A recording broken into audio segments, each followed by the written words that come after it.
এই আমি আবার বললাম মাকই ক্ষেত। আপনারা কেমন আছেন? আমি আশা রাখি সবাই ভালো আছেন।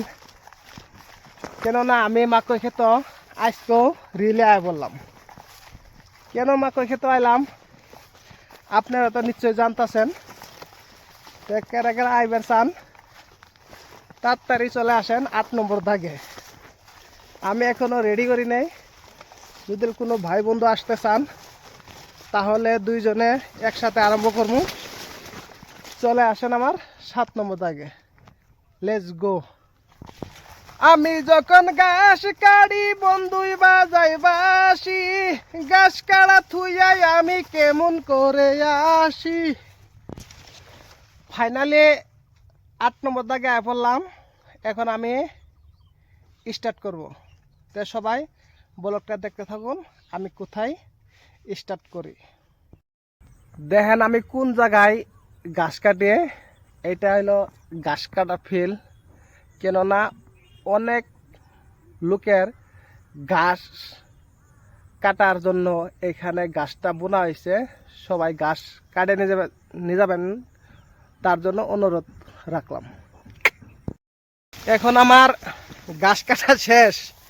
দেখেন আমার সাথে কে, তিনিও ঘাস কাটে, যেরকম আমার সমান নাই, অনেক কম। তাকেও আমি নিয়ে আসি আপনাদের দেখার জন্য আমি ভিডিওটা বানাইছি। সবাই কেমন আছেন সবাই কমেন্টে জানাই দিবেন। আশা রাখি আমিও ভালো আছি। আমি এখন বাড়ির দিকে রওনা দিছি। এই আমার পাশে ঘাস অনেকটি। তো সবাই আমার সঙ্গে ঘাস কাটবেন বললে আমি আশা রাখলাম। তুমি কিছু বলবে? বলো।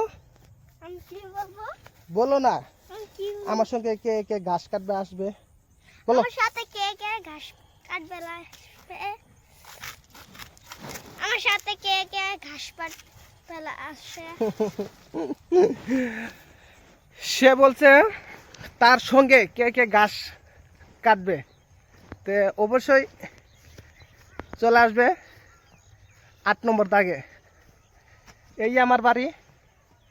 হাই 20-25 সেকেন্ড লাগবে পাই যাব। তো এখনো রাখি। খোদা হাফিজ। আসসালামু আলাইকুম।